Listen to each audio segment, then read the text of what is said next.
What's up, everyone? Today I'm doing another KSP orbital tutorial. I've done one before, but it was bad because I made a mistake with the fuel stuff. This time I'm just using solid fuel. First, you want to start with this MK103 command pod.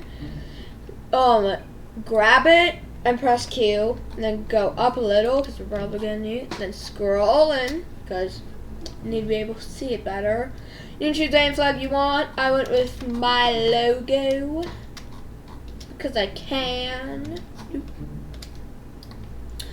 So then you're gonna want the MK6XL parachute down top. Make sure it's in the 0, technically the last stage. I understand this game is stupid. And you want to keep it there. Then come down here to the fire thing, thermal. Take the 2.5 meter heat shield, slap it on the bottom of the command pod, and there's your re-entry pod. Now you go coupling. Take a TD25 and just slap it on. Don't do anything with it, just put it on. It can be like this, or it can be like this. Don't really change anything. I like putting it like that, so it's a bit less size, but really doesn't matter. Then you want to go to fuel tank, scroll down, and put this Rockamax X200-32 fuel tank. Put it on the bottom. Yeah. Then you go engines, and you use a Poodle, a REL10 Poodle engine, and slap it on bottom. Put on our TD25 coupler, and move your rocket up. This will be what you use to get back down into Kerbin. And then you want to come back up to fuel tanks. Take a Kerbin ADTP-2-3, slap it on the bottom.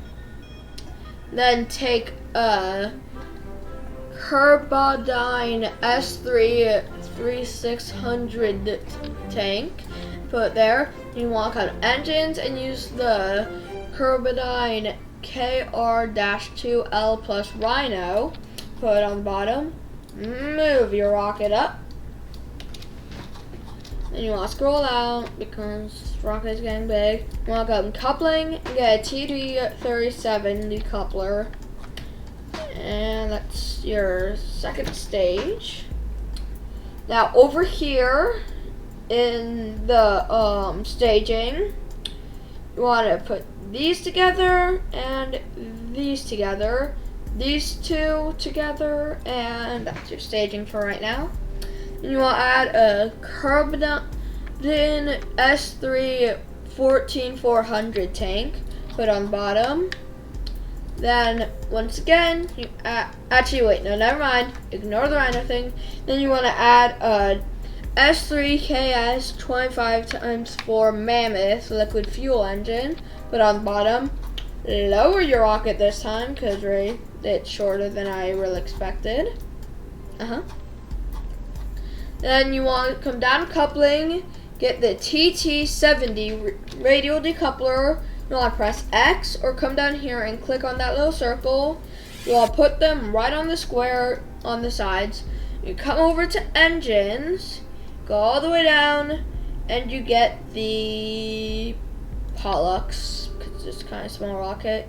You want to put the Pollux on the decouplers. Might as well be like that. You want to come over to aerodynamics. Actually, ignore the Pollux thing. I'm not sure if those are in the base game. No, you want to take Clydesdale, put them on the side. It's supposed to look like this, very much, yes. Actually, get rid of the Clydesdale and add a back thumper. As low as possible on decoupler, but still on decoupler.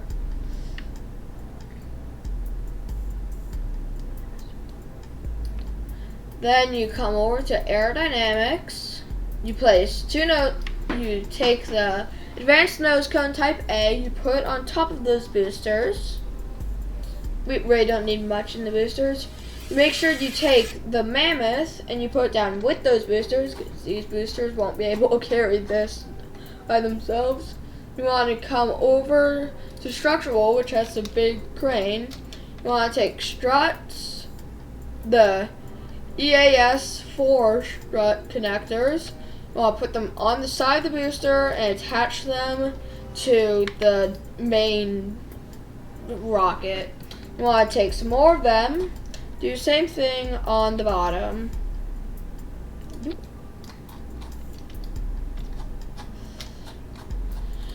Make sure your mammoth and boosters are same stage, and then those decouple. And then your rhino and its decoupler same stage. Then the poodle and its decoupler on same stage, and the parachute and the command pod decoupler on same stage. But find the word there. And make sure you have 3 Kerbals in it. Save it. Make sure you press save infinite amount of times. And you launch.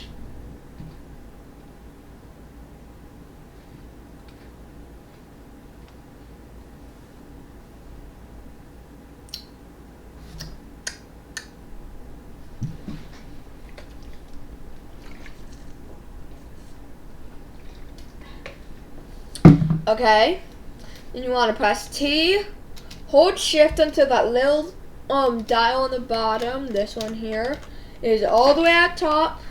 Then you want to press space and it will start. Now you just wait. Then you start turning, turn until you get to this little 90 thing down here. You want to press this little purple thing down here to check that. Move this until you're at the 90. Use A and D if you need to.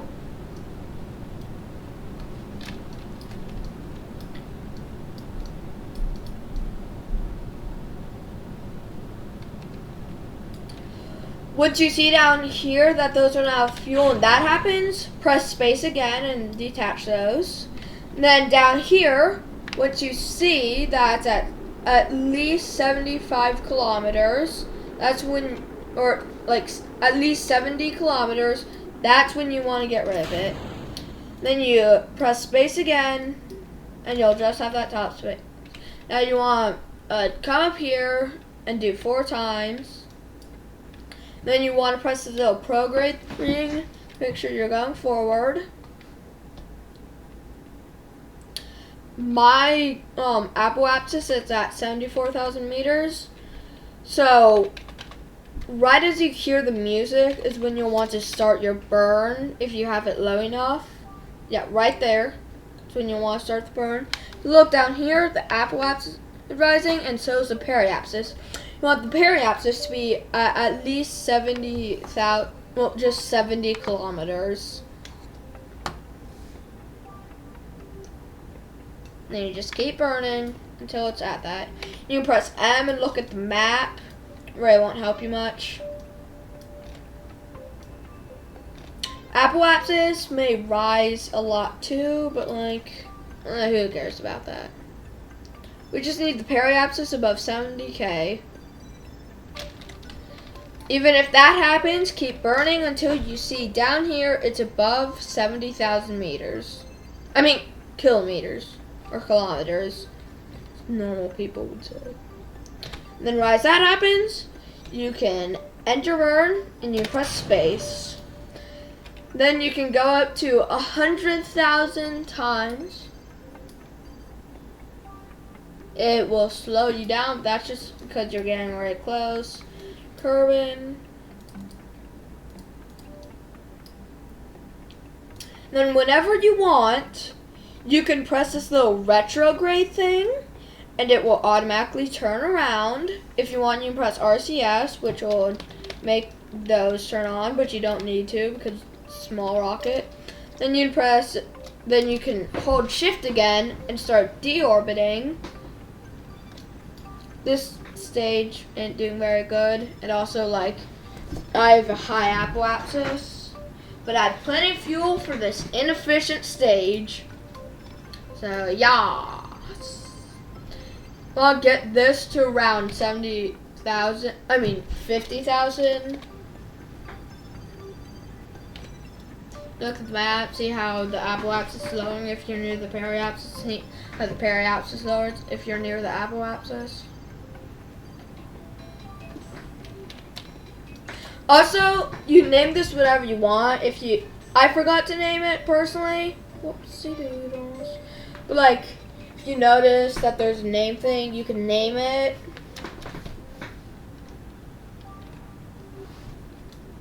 My apoapsis lowering, and soon that's going to turn to periapsis.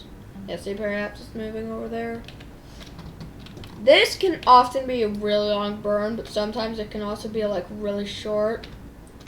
So once your periapsis is down like below 50,000, then you can go as fast as, you can time warp as fast as possible until you get into the atmosphere, which you won't know when that happens because you've stopped time warping completely.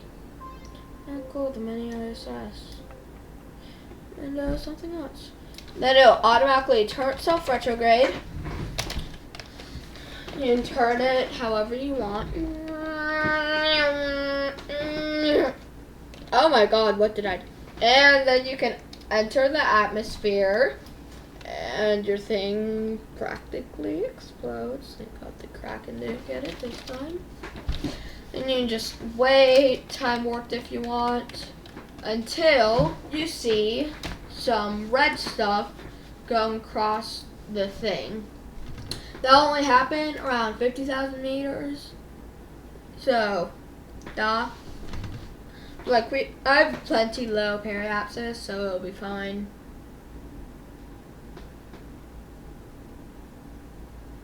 This is taking a while.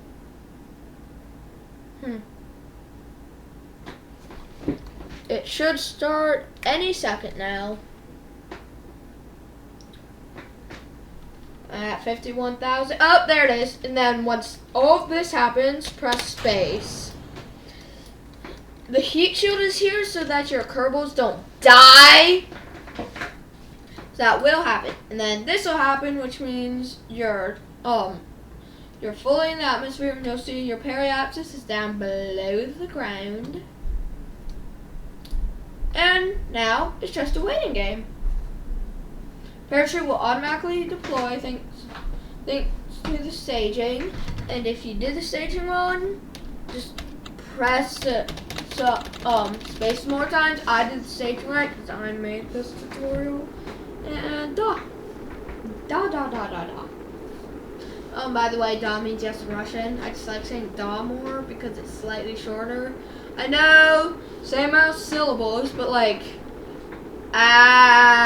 is longer than but same amount of syllables. So like bad argument, but I just like saying da more.